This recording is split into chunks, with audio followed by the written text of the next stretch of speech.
Lunes 2 de diciembre de 2024. Tres mensajes del Evangelio de hoy, tomado del Evangelio de San Mateo, capítulo 8, versículos del 5 al 11. En aquel tiempo, al entrar Jesús en Cafarnaún, un centurión se le acercó rogándole: «Señor, tengo en casa un criado que está en cama paralítico y sufre mucho». Le contestó: «Voy yo a curarlo». Pero el centurión le replicó: «Señor, no soy digno de que entres bajo mi techo. Basta que lo digas de palabra y mi criado quedará sano. Porque yo también vivo bajo disciplina y tengo soldados a mis órdenes. Y le digo a uno, ve y va. Al otro, ven y viene. A mi criado, haz esto y lo hace». Al oírlo, Jesús quedó admirado y dijo a los que lo seguían: «En verdad les digo que en Israel no he encontrado en nadie tanta fe. Les digo que vendrán muchos de oriente y occidente y se sentarán con Abraham, Isaac y Jacob en el reino de los cielos». Palabra del Señor. Gloria a ti, Señor Jesús. Querida familia, el Evangelio de hoy nos presenta a un pagano como modelo. Óyeme bien, un pagano. Los judíos consideraban paganos a todos aquellos que no pertenecieran al pueblo de Israel. Y por eso es realmente impactante la conclusión de este Evangelio cuando Jesús dice: «Os digo que ni en Israel he encontrado tanta fe». Lo que está diciendo el Señor es que en el pueblo elegido, del que nació Él, el Mesías, el pueblo que Él se había preparado con profetas, el pueblo que Él se había escogido sobre todos los pueblos de la tierra, en este pueblo no había encontrado tanta fe como en el centurión. Nosotros pertenecemos al pueblo pagano, es decir, nosotros de nacimiento, de raza, no somos judíos, no somos israelitas, pero gracias a la predicación de los primeros cristianos, la fe en Jesucristo llegó a nosotros. Y es curioso, porque este pagano centurión está representando lo que sucedió históricamente, que el pueblo de Israel, a quien el Señor había hecho tantas promesas, se ha demorado mucho más para creer en Jesús, mientras que nosotros los paganos rápidamente accedimos a la fe. Vamos a meditar tres mensajes de este Evangelio. Primero, ten la caridad del centurión. Segundo, ten la humildad del centurión. Tercero, ten la fe del centurión. Vamos con el primer punto. Ten la caridad del centurión. Notemos lo que dice el Evangelio. Un centurión se le acercó rogándole: «Señor, tengo en casa un criado que está en cama paralítico y sufre mucho». Un centurión era una persona importante. Un centurión era básicamente un oficial del ejército de la antigua Roma que tenía a su mando una centuria, es decir, un grupo de 100 soldados. Por consiguiente, era prestigioso el centurión. Y tenía un siervo, tenía un empleado. Y tanta era la caridad de este centurión por este siervo que va personalmente donde Jesús para suplicarle que lo sane. Aquí vemos un ejemplo de tremenda caridad. Por eso Jesús no dudará en hacer el milagro, por la enorme caridad de esta persona. Amigos, la actitud del centurión contrasta muchas veces con nuestra actitud. A veces en nuestras oraciones, por ejemplo, nosotros somos bastante egoístas. Pedimos casi que exclusivamente por nosotros, por mis necesidades, por mis cosas. Poco pensamos en los demás. Y ahí manifestamos nuestra falta de caridad, nuestra falta de preocupación por los otros. El centurión, en cambio, no está pidiendo nada para él. El centurión está pidiendo algo para un subalterno, para una persona, entre comillas, inferior a él en cuanto a estatus social. Y está haciendo eso con una profunda humildad. Nosotros deberíamos aprender esto del centurión y pedirle al Señor nos conceda esa enorme caridad, porque el Señor ama a las personas que piden por los otros. El Señor ama a las personas que buscan ayudar a los otros. Y como cristianos lo entendemos, porque el Señor nos enseñó que Él habita en el otro. Existen muchas presencias del Señor. Por supuesto, la presencia eucarística es la más importante de todas. Él está allí con su cuerpo, sangre, alma y divinidad. Pero el Señor nos ha enseñado que Él también está presente de alguna manera en todo aquel que sufre. Y en el Evangelio de San Mateo, en el capítulo 25, versículo 31 y siguientes, el Señor nos dice que al final de los tiempos, en el juicio final, el Señor dirá a unos: venid benditos de mi Padre, y a otros: id malditos al fuego eterno. La razón de lo uno o de lo otro es precisamente si se hizo caridad o no con aquellos más pequeños. diciendo que si se lo hicieron a ellos, a Él mismo, es decir, a Jesús mismo lo hicieron. Él se está identificando con el que sufre. Cuando ayudamos al prójimo necesitado, Cristo dice, me ayudan a mí. Por eso nosotros hoy debemos estremecer nuestra alma, debemos sacudir nuestro corazón, debemos preguntarnos cuánta caridad he tenido con mi prójimo, cuánto me he esforzado por ayudar a las demás personas, cuánto he salido de mi propia comodidad para tender la mano al que lo necesita. No solo en el aspecto económico, pero también en ese aspecto. Pero pensemos en el aspecto moral, en el aspecto afectivo. Pensemos en cuánta necesidad tiene hoy la gente de ser escuchada, de ser amada, de ser básicamente acompañada. Y nosotros podemos hacer eso. Óyeme, no hay nadie tan pobre que no pueda dar algo, ni nadie tan rico que no necesite algo. Repito, no hay nadie tan pobre que no pueda dar algo, ni nadie tan rico que no necesite algo. A veces uno dice, ¿en qué podría ayudar? No tengo dinero, no tengo muchos conocimientos. Amigos, basta un gran corazón para poder ayudar a las personas. Quien ama encuentra creativamente las formas de ayudar. Segundo, ten la humildad del centurión. Recordemos que el centurión era una persona importante, era una persona que pertenecía al ejército de Roma, un ejército poderosísimo que había logrado prácticamente conquistar el mundo. Y cuando Jesús le dice que va a ir a su casa a sanar a su criado, la respuesta del centurión es bellísima. No soy digno de que entres en mi casa. Basta una palabra tuya para que se sane. Nosotros ¿cuántas veces vamos a hablar con Dios creyéndonos dignos de hacerlo? Exigiéndole al Señor lo que debe suceder. Casi que nosotros exigiéndole a Dios lo que Él debe hacer, lo que nos debe dar. No es la actitud humilde del centurión que le dice, no soy digno de que entres en mi casa. De hecho, la liturgia de la iglesia ha adoptado esta frase que nosotros decimos antes de comulgar. Es el reconocimiento de nuestra indignidad, la raíz de la verdadera humildad. Reconocer que yo, por mí, no merezco nada ante Dios, que Dios me lo ha dado todo de manera absolutamente gratuita, que yo siempre soy un mendigo necesitado de Dios. Óyeme bien, es cierto que soy hijo de Dios, es cierto que Él me ama como hijo, pero espiritualmente hablando, es muy correcto sentirnos como mendigos ante Él. Aunque Él nos vea como hijos, nosotros sintámonos como mendigos ante Él, como el hijo pródigo. Cuando llegó este hijo pródigo, sucio, manchado, herido por el pecado, este hijo pródigo no llegó a decir, es que yo soy tu hijo, dame lo que merezco. No, amigos, él llegó sintiéndose un siervo. Y Dios, el Padre, lo trató como a un hijo. Esa es la actitud que debemos tener nosotros. Hemos pecado.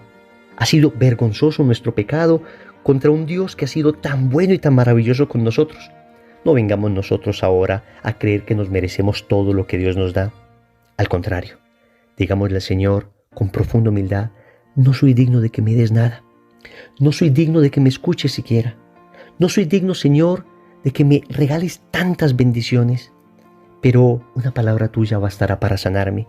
Es decir, pero agradezco, Señor, todo lo que me has dado y agradezco todo lo que me darás, si es tu santa y divina voluntad.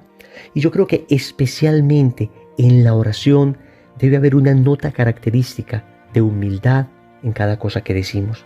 Debe sentirse un verdadero aroma de humildad y no un tufo de orgullo, un tufo de soberbia, no un mal olor de prepotencia, de exigencia ante Dios. Amigos, cuántas oraciones se hacen con altanería ante Dios, exigiéndole al Señor. Yo mismo he escuchado plegarias con ese tono. Te exijo, Jesús, que cumplas tus promesas. O personas diciéndole a otras, exígele a Dios que se cumpla su palabra. Ay, queridos amigos, no somos nadie para exigir a Dios nada. Es con humildad, es con la humildad del centurión que debemos acercarnos a Dios. Es con la humildad del centurión que debemos pedir perdón. Es con la humildad del centurión que debemos suplicar los milagros. Siempre diciéndole al Señor, te pido esto, pero que no se haga mi voluntad, sino la tuya. Te pido esto si me conviene. Nosotros a veces le decimos al Señor, estoy seguro que esto me conviene y me lo tienes que dar. Cuando en realidad le debemos decir, Señor, esto es lo que yo quiero, pero no sé si es lo que necesito. Por eso te pido, dame esto que quiero solo si lo necesito. Pero si no lo necesito, no me lo des. Dame aquello que tú sepas que en realidad necesito. Tercero, ten la fe del centurión. Notemos que el centurión le dice a Jesús, Señor. Esta sola palabra ya es un título de reconocimiento de la divinidad de Cristo. Señor es la traducción al español de la palabra Kyrios en griego.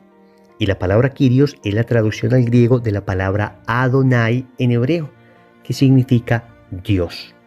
En el Antiguo Testamento se le decía a Dios Señor. Pues el centurión le está diciendo Señor a Jesús. De alguna manera está reconociendo su divinidad. No sabemos si tenía algún contacto él con la fe monoteísta de Israel, si tenía ya algún tipo de conversión en su corazón hacia esta fe. Pero en caso de que no, incluso es sorprendente que le llame Señor, porque los centuriones romanos solo llamaban Señor al César, porque en esta persona reconocían una especie de deidad. Pues el centurión está diciendo, para mí el César no es un Dios, para mí tú eres Dios. Y luego él le dice, dilo de palabra y mi criado quedará sano. Dilo de palabra, es decir, basta una palabra tuya para quedar sano. Al oír esto, Jesús se admiró de él y volviéndose a la gente que lo seguía dijo, os digo que ni en Israel he encontrado tanta fe. Y por supuesto el milagro se obró. Amigos, la fe. Hemos visto la caridad del centurión, hemos visto la humildad del centurión y ahora vemos la fe del centurión, una fe de la que debemos aprender. Vamos a ver, fe no es creer que sucederá aquello que yo pido. No. Fe es creer que sucederá aquello que yo pido si Dios quiere. Eso sí que es fe, porque la fe tampoco es la imposición caprichosa de mi voluntad a Dios.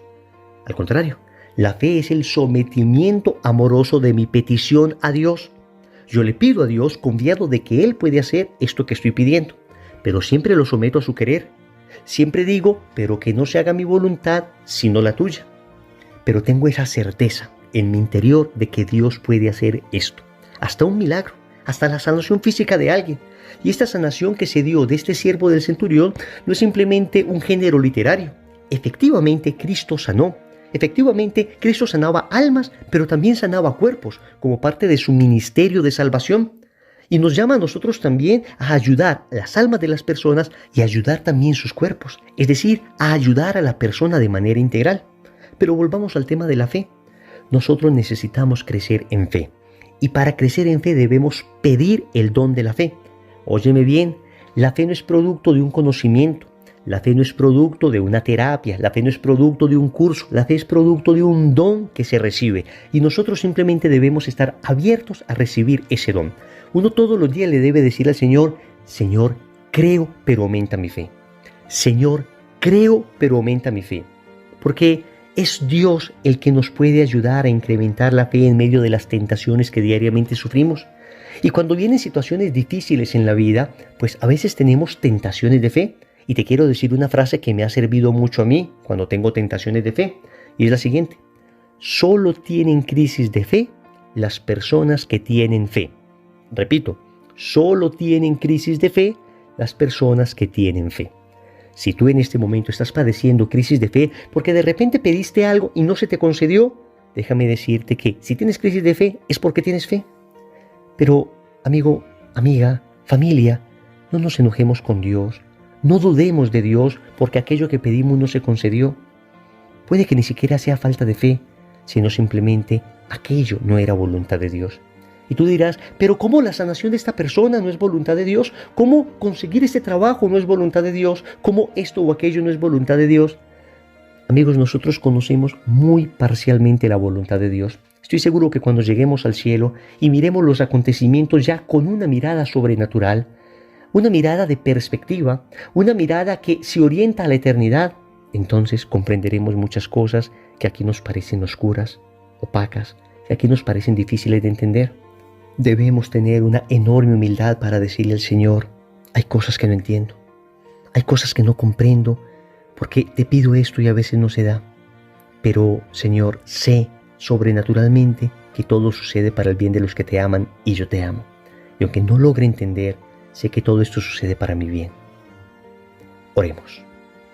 Amado Señor, hoy nos presenta la figura de un pagano que nos enseña la caridad. Señor, cuán egoísta he sido en mis oraciones y en mis peticiones. Siempre me pongo a mí de primero, siempre lo mío, siempre mis intereses. Ayúdame, Señor, a postergar lo mío en favor de lo de mis hermanos. Ayúdame a entregarme generosamente por los otros. Ayúdame a comprometerme con aquel que sufre, al punto de tenerle siempre presente en mis oraciones y en mis acciones de caridad. Pero para ello, Señor, necesito una profunda humildad que también hoy aprendo del centurión. La humildad para saber que yo no debo ser el centro de mi propia existencia, para saber que yo no soy el Dios de mi propia vida, para saber que soy una criatura, para saber que soy frágil, para saber que no debo llegar a exigirte cosas, sino a suplicártelas con profunda humildad, para saber que estoy en muchas ocasiones en mejores condiciones que mi hermano que sufre, pero cuando tengo soberbia, cuando soy cegado por el orgullo, solo veo mis necesidades. Sáname, Señor, de ese orgullo, de esa vanidad, de esa soberbia.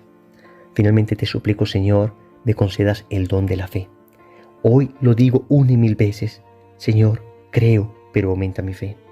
Señor, creo, pero aumenta mi fe. Señor, dame lo que me pides y pídeme lo que quieras. Amén. Recordemos entonces. Primero, ten la caridad del centurión. Segundo, ten la humildad del centurión. Tercero, ten la fe del centurión. Compromiso. En el rosario de hoy vamos a pedir las virtudes de la caridad, la humildad y la fe. En el nombre del Padre, y del Hijo, y del Espíritu Santo. Amén.